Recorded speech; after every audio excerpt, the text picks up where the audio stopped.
Khotama, mengunci, menutup siapa Allah ala qulubihim, atas hati-hatinya alladzina kafaru. Toba'a, tegese menutup rapat, alaiha, atas hatinya alladzina kafaru, wastautsaqo, dan bundeli atau mengikat rapat, diikat terus habis itu ditali sangat kencang, lah itu bundeli, kalau bahasa Jawanya bundeli. Wastautsaqo, dan bundeli siapa Allah. Fala tadkhuluha, maka tidak masuk kepada hatinya alladzina kafaru apa khairun, kebagusan. Wa ala sam'ihim, dan atas pendengarannya alladzina kafaru ay mawadhi'ihi, tegese tempat pendengarannya. Fala yang tafi'una, maka tidak bisa mengambil manfaat siapa alladzina kafaru bima, dengan sesuatu yasma'unahu, yang mendengarkan siapa alladzina kafaruhu kepada ma, atau sesuatu yang didengarkan. Minal haqi, bayannya dari kebenaran. Wa ala absarihim, dan atas penglihatannya alladzina kafaru, wa ala absarihim, dan atas penglihatannya alladzina kafaru apa hisyawatun, tutup, hitaun, tegese tutup, fala yubsuruna, maka tidak bisa melihat siapa alladzina kafaru al-haqqa, kepada kebenaran. Walahum, dan ialah bagi orang-orang alladzina kafaru, atau walahum, dan ialah bagi alladzina kafaru adapun siksa, azimun, yang agung, qawiyun, tegese kuat, daimun, yang langgeng, yang abadi. Jadi ini menjelaskan tentang tentang kekafiran. Jadi orang kafir itu adalah seperti Abu Jahal, Abu Lahab, itu adalah orang kafir. Itu diperingati ataupun tidak diperingati, mereka tetap sama saja tidak beriman. Kenapa? Karena hatinya mereka itu sudah dikunci atau sudah menolak dengan kebenaran. Pendengarannya itu sudah tidak bisa mendengarkan atau menerima hal-hal yang baik. Penglihatan mereka, orang-orang kafir ini, penglihatannya sudah melihat sudah tidak bisa menerima atau melihat sesuatu hal yang baik atau kebenaran. Nah, di sini katanya Gus Baha itu innalladzina kafaru, itu adalah sesungguhnya orang-orang yang kafir. Nah, kafir di sini itu adalah bukan orang kafir mutlak, secara mutlak diartikan orang-orang kafir, tetapi innalladzina kafaru di sini itu katanya Gus Baha adalah orang-orang yang mati secara kafir. Mati secara kafir. Jadi tidak semua orang kafir masuk ke sini, tetapi orang kafir yang matinya itu jelas atau sudah dalam keadaan kafir, mati dalam keadaan kafir.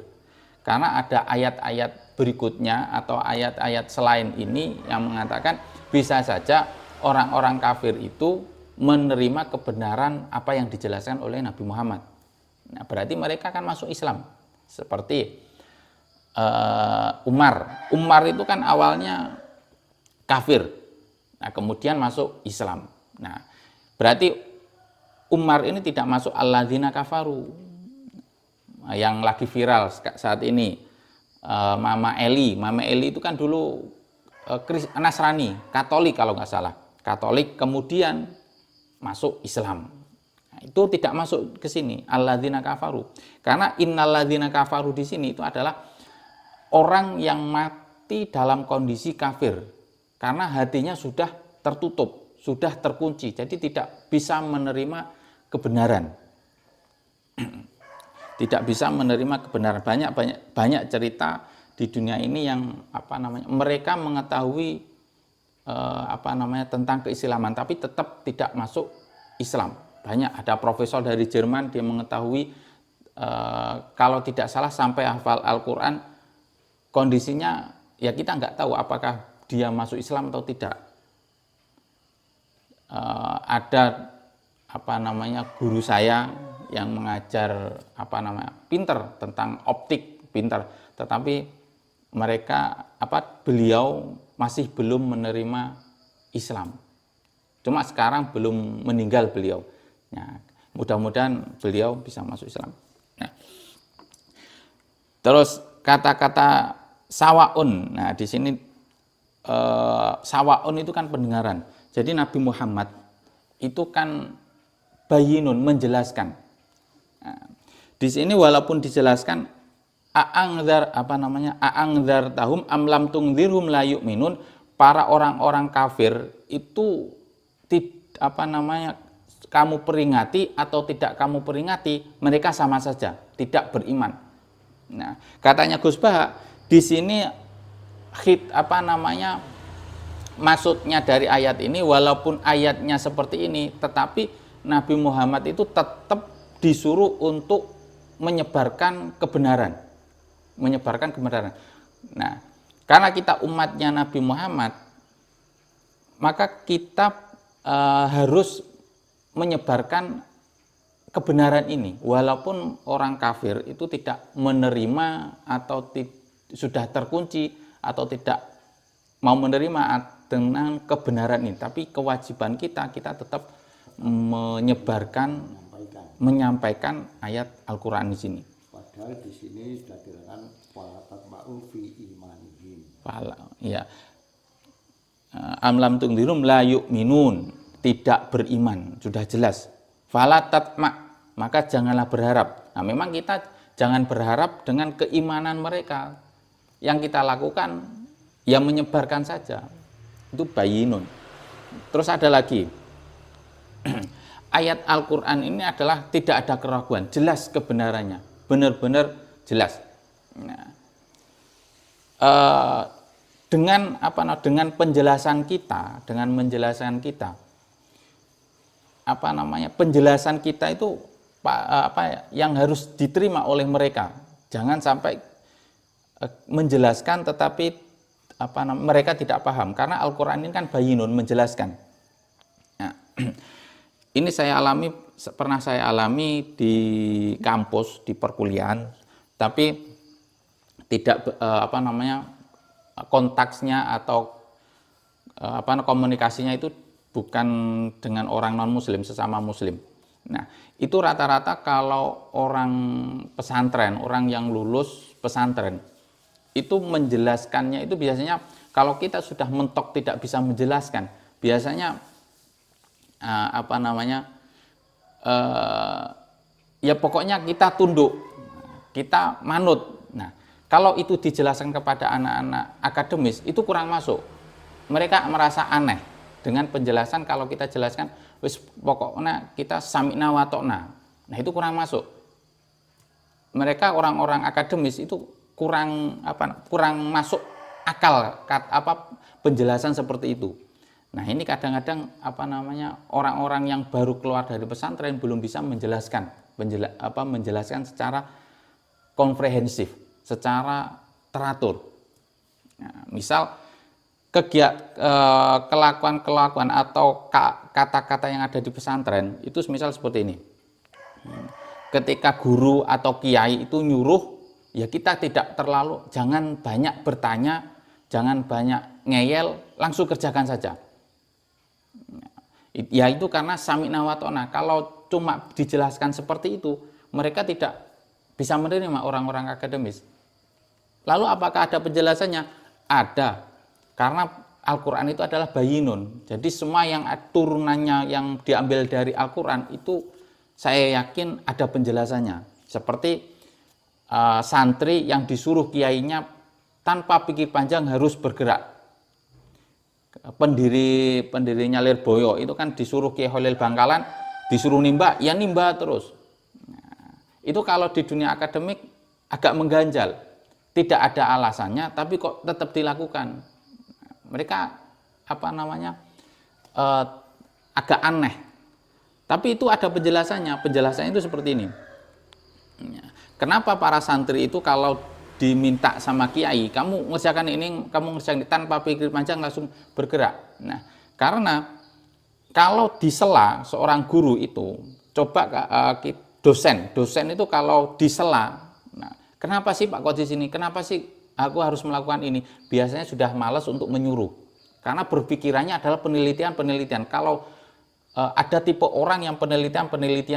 Kalau ditanya seperti ini, kenapa, dosen itu malas menjelaskan. Akhirnya kenapa? Akhirnya apa? Akhirnya dia mencari orang yang tidak terlalu banyak bertanya, tetapi mau melakukan apa yang dilakukan penelitian itu.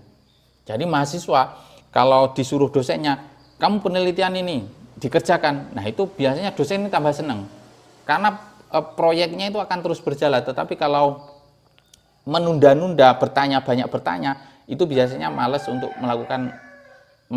mengerjakan. Biasanya seperti itu. Coba cek sekalian yang kuliah itu. Kalian disuruh dosen terlalu banyak bertanya, nanti dosen akan malas memberikan ilmunya kepada kalian, malas untuk mengerjakan proyek-proyeknya lagi. Tetapi bedakan, lihat mahasiswa yang kalau dosen nyuruh, kamu kerjakan ini, kamu nulis ini, kamu ini, langsung dikerjakan. Insya Allah mahasiswa ini akan lurus dalam mudah dalam perkuliahannya, skripsinya akan mudah. Nah itu penjelasannya seperti itu. Jadi logika itu tetap ada, harus kita sebagai orang Islam harus memiliki alasan-alasan, karena itu ajaran Al-Quran, karena Al-Quran itu bayinun, menjelaskan, jelas. Jadi harus diterima oleh akal. Nah itu banyak penjelasan Nabi. Semisal Nabi Muhammad ketika di Mekah ditanya, Muhammad, wahai, kalau orang kafir kan manggilnya bukan Nabi, jangkar kalau Muhammad, kita itu kebutuhannya banyak, kebutuhan ini kan banyak.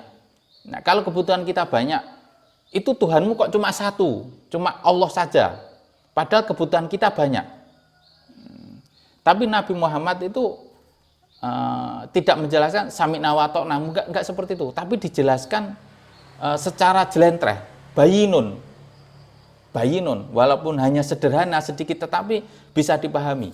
Nabi Muhammad jawabnya kayak gini, coba kalau kamu menjadi pembantu atau budak, sedangkan tuanmu banyak, sedangkan tuanmu itu memiliki keinginan sendiri-sendiri, kalau tidak dituruti tersinggung, sedangkan kamu cuma satu, bagaimana rasanya? Mikir. Orang Mekah itu mikir, oh iya ya, kalau tidak turuti ini tuannya kan marah. Tuannya minta ini, tuannya yang satunya minta ini, ya sedangkan pelayannya cuma satu, budaknya cuma satu, kan repot. Nah logika penjelasan seperti itu kan penjelasan yang sederhana, dan itu bisa ditangkap oleh orang-orang kafir, orang-orang Quraisy waktu itu, dan beliau bisa menjelaskan dengan jelas. Akhirnya orang kafir masuk Islam. Jadi itu bayinun. Dan Nabi Ibrahim juga ketika menjatuhkan patung-patungnya itu, dia ditanya sama Abraham. Nah, siapa yang menghancurkan ini? Pasti kamu, Nabi Ibrahim. Tapi Ibrahim tidak. Nah, itu yang dikalungkan, itu kapaknya dikalungkan yang besar itu mungkin yang besar itu yang menghancurkan patung-patung yang kecil. Dan dijawab, bagaimana bisa, patung ini kan nggak bisa bergerak, bagaimana bisa menghancurkan yang kecil? Dibalas, ya sudah tahu kalau patung itu tidak bisa bergerak, kenapa kamu sembah? Nah itu logika yang harus dibangun. Jadi kita tidak perlu membantah dengan Allahu a'lam seperti itu, karena ada penjelasan. Saya yakin pasti ada penjelasan untuk menjelaskan logika ini, karena manusia itu diberi akal. Kalau kita tidak bisa menjelaskan, ya sudah, berarti kita harus belajar lagi kepada kiai-kiai yang lebih sepuh, yang bisa mengajarkan bisa menjelaskan dengan jelentreh. Harus belajar lagi. Wa nazala fi munafiqina wallahu a'lam bishawab, bi barakatil Fatihah.